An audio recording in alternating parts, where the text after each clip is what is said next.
এটা অসম্ভব, এ আমার দ্বারা হবেই না, আমার পক্ষে সম্ভব না, আমি থাকতেই চাই না। আরে কেন কেন কেন সম্ভব নয়? বৌদি ভাই তো বলেছে তোর জন্য একটা ভালো পার্টনার জোগাড় করে দেবে। তাহলে পার্টনার? না না, আমার কোনো পার্টনারের দরকারই নেই। আচ্ছা দেখ, তোরা অ্যারেঞ্জ কর, তোরা পারফর্ম কর, আমি তো থাকবো অডিয়েন্সে। আরে বাবা, না না বললে কি করে হবে? বাড়ির সবাই কিছু না কিছু করছে, আর তুই বাদ থাকলে কি করে হবে দিভাই? দেখ দিভাই দেখ, আমরা কোনো কথা শুনবো না। দেখ আমি আর ছোটকা নাটক করবো, কারণ আমরা অ্যাক্টিং করতে ভালোবাসি। তুই তো অ্যাক্টিং করবি না, তাই জন্য তোকে নাচতে হবে, ব্যাস। না মানে একা একা নাচ ভীষণ বোকা বোকা হবে। আর দেখ, তোরা যদি এরকম করিস না, আমি কিন্তু থাকবোই না বলে দিলাম। ভালো লাগে না ও বৌদি ভাই দেখো না, দিভাই বলছে পারফর্ম করবে, এটা ভালো লাগে বলো? সোহানা ম্যাডাম, সোহানা ম্যাডাম বলছি শুনুন না, আমি তো বলছি যে আমি আপনার জন্য একটা পার্টনার জোগাড় করে দেবো, আপনি তার সাথে পারফর্ম করবেন। আর আমি না খুব সুন্দর একটা গানও সিলেক্ট করে রেখেছি। আপনি এক কাজ করবেন, আপনি আগে পার্টনারের সাথে প্র্যাকটিস করে দেখবেন, যদি পছন্দ না হয় তখন বাদ দিয়ে দেবেন। আমি সত্যি বলছি, ও অনেক খুব ভালো নাচ করে, সত্যি খুব ভালো নাচ করে, একবার একটু দেখুন না।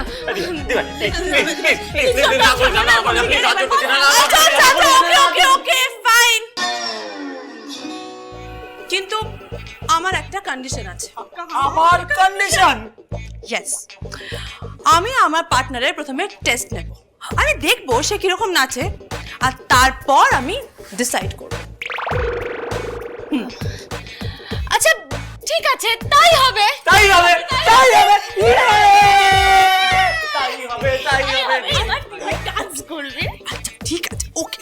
আর প্লিজ, শুধু নাচ না, আপনার জন্য আমি সারা জীবনের পার্টনার আনবো। হ্যাঁ রাসিফদা, বলছি শুনুন না, আপনাকে না একটা ইন্টারেস্টিং কাজ করতে হবে। ইন্টারেস্টিং কাজ কি? আপনার আর সোহানা ম্যাডামের সম্পর্কটা পোক্ত করার জন্য আমি 25শে বৈশাখের দিন বাড়িতে একটা অনুষ্ঠানের আয়োজন করেছি। শুনুন না, ওখানে না আপনাকে নাচ করতে হবে। হোয়াট? নাচ করতে হবে? হ্যাঁ, সোহানা ম্যাডামের সাথে। তোমার কি মাথা খারাপ? আপনার কি মাথা খারাপ হয়ে গেল নাকি? কেন, মাথা খারাপের কি আছে? দেখুন রাজদীপদা, আপনার আর সোহানা ম্যাডামের বিয়ের সময়টা কিন্তু চলে এসেছে। আরে বাবা, কেন বুঝতে পারছেন না? আপনাদের দুজনের মধ্যে সম্পর্কটা আরো বাড়াতে হবে তো। রাজদীপদা, এবার কিন্তু বিয়ের জন্য প্রস্তুত হয়ে যান। এসব নিয়ে আমি আপনার সাথে পরে কথা বলবো। আর হ্যাঁ, ভালো কথা, আপনার বাড়ির লোকের সাথেও তো আমাকেই কথা বলতে হবে। নিজের বিয়ের কথা তো আর আপনি নিজের বাড়ির লোককে বলতে পারবেন না, তাই না? তবে আমার কিন্তু মনে হয় আপনার বাড়ির লোক এক কথাতেই মেনে নেবে। আমার তাই মনে হয় ওরা মেনে নেবে। আসলে কি বলুন তো, ওরা না সত্যি খুব ভালোবাসে ওকে, তাই না? আচ্ছা ঠিক আছে, আপনাকে এসব নিয়ে ভাবতে হবে না, পুরো প্ল্যানটা আমি আপনাকে পরে জানাবো। শুধু এটা মাথায় রাখুন যে সেদিন কিন্তু এই বাড়িতে অন্যরকম সেজে আসতে হবে। আর কখন রিহার্সাল হবে, কবে থেকে শুরু হবে, সবটা আমি আপনাকে পরে জানিয়ে দেবো, কেমন? শুধু একটা জিনিস মাথায় রাখুন রাসিফদা, 25শে বৈশাখে কিন্তু আপনাদের দুজনকে একসাথে পারফর্ম করতে হবে,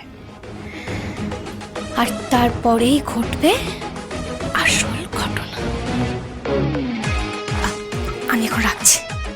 ওকে। বলছি যে ইন্দিরা ফোন করেছিল নাকি ওই মেয়েটা যার সাথে আজকাল তুমি দেখা টাকা করছো আর কি? আরে বাবা, মেয়েটাকে সেটা তো আগে জানতে হবে। কেউ না বাবা, কেউ না মা। আচ্ছা, কি নিয়ে বেশ আলোচনা হচ্ছিল? খুব ইন্টারেস্টিং। আমার বিয়ে, তাই তো? আলোচনাটা আমার হেভি লেগেছে, আর হেভি জোরে খিদেও পেয়েছে। বৌদি, খাবার দিয়ে দাও তো। এই নাও, হেল্প করে দিচ্ছি তোমাকে। খেতে খেতে শুনবো কার সাথে আমার বিয়ে হচ্ছে। মিসেস অনন্যা চ্যাটার্জি, 25শে বৈশাখের অনুষ্ঠান আমি এমনি করছি। অনিকের যে আপনার ছেলে, সেটা ওই দিনই আমি সবার সামনে প্রমাণ করে দেব, আর লুকোতে পারবেন না আপনি।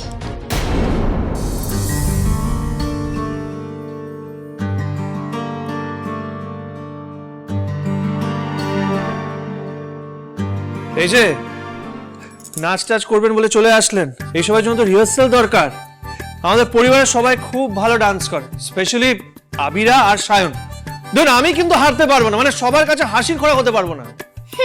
আপনি কি ভেবেছেন সবার কাছে আমি হাসির খোরাক হবো?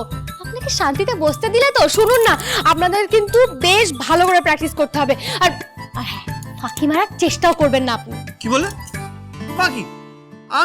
আমি একদম ফাঁকি মারবো না, বুঝলেন? আচ্ছা একটা কথা বলুন তো, এত কিছু যে প্ল্যান করলেন একবার তো আমার সাথে ডিসকাস করতে পারতেন। মানে সব কিছু আপনার লাস্ট মোমেন্টে। আচ্ছা এখন লাস্ট মোমেন্ট করে আমার সাথে ঝগড়া করছে না? আপনাকে তো আমি কত কিছু বলার চেষ্টা করেছি, আপনি শুনেছেন? শুরু থেকে তো কিছুই শুনছেন না, নিজের মতো। এই চুপ করুন। দেখলেন আবার ঝগড়া করতে শুরু করে দেবেন না আপনি না। শুনুন, আপনার সাথে ঝগড়া করতে না আমার বয়ে গেছে। ঝগড়া করতে যাবো নাকি আমি ওনার সাথে? বলছিলাম যে রিহার্সাল কিন্তু শুরু করতে হবে। মানে আমি কিন্তু প্রফেশনাল ডান্সার না, আমার সময় লাগবে। আপনি চাইলেই শুরু হয়ে যাবে। বলছি দেখি স্যার, শুনুন না, আমাদের কিন্তু ভালো করে প্র্যাকটিস করতে হবে। মানে হাতে তো বেশি সময় নেই, নাহলে কিন্তু আমরা হেরে যাবো, সবার সামনে মান সম্মান। না, খুব ভালো করে প্র্যাকটিসটা করতে হবে আমাদেরকে। একদম ঠিক বলেছেন। আমার মনে হয় রিহার্সাল আজ রাত থেকেই শুরু করা উচিত। রাত থেকে? একদম। না, আজ রাত থেকে না। শুনুন না, আজ রাতে নিজেরা কি প্র্যাকটিস করব? আমরা বরং কাল থেকে, হ্যাঁ কাল থেকে রিহার্সাল শুরু করে দেবো। একদম ফাইনাল। দেখলেন সব সময় আপনার ইচ্ছেটাই মানে ফাইনাল, তাই তো? না, একদম না, আজকে থেকেই শুরু করতে হবে।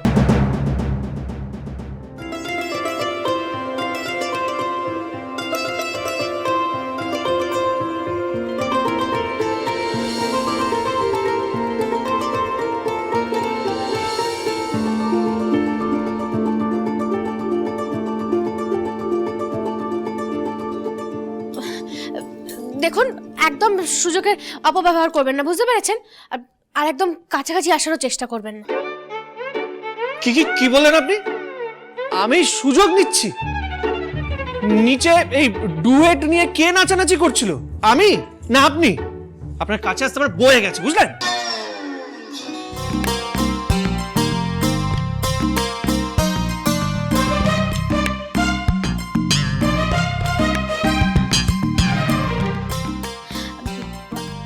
আমি কি খুব ভালো নাচ করতে পারি নাকি? শুনুন না দেখি স্যার, আরে বাবা এদিকে ঘুরুন না। বলছি কোরিওগ্রাফাররা আসুক, তারপর ওরা আমাদেরকে শিখিয়ে দিয়ে যাক, তারপর না হয় আমরা নিজেরা প্র্যাকটিস করবো। নয়তো কি করব কি না করবো আমি তো কিছুই বুঝতে পারছি না। মানে কোন গানে যা করার আপনি করুন। আপনি না অদ্ভুত। এই অদ্ভুত মানে? হ্যাঁ, এই যে বাড়ির সবাইকে নিয়ে আমি একটা অনুষ্ঠান করছি, এতে ভালো লাগছে না আপনার? হ্যাঁ, আপনি আমাকে অদ্ভুত বলে দিলেন। ভালো তো লাগছে না, মানে এই ঠাম্মির আত্মার শান্তি কামনা করে আপনি যে সবাইকে নিয়ে একটা অনুষ্ঠান আয়োজন করছেন, এটা আমি অ্যাপ্রিশিয়েট করছি। হ্যাঁ, তো তবু মনে খুঁতখুঁতনি থেকেই যাচ্ছে।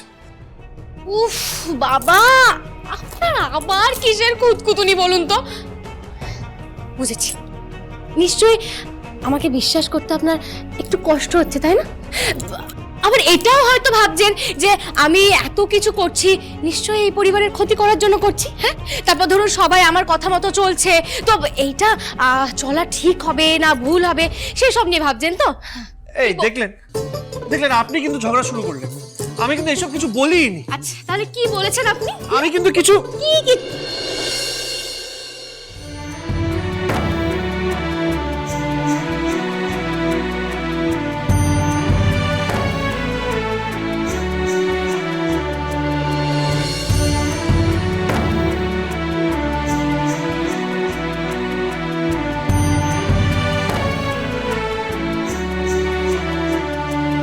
আমি শুধু বলতে চাইছি যে রিহার্সালটা তাড়াতাড়ি শুরু করুন। আমার খুব টেনশন হচ্ছে।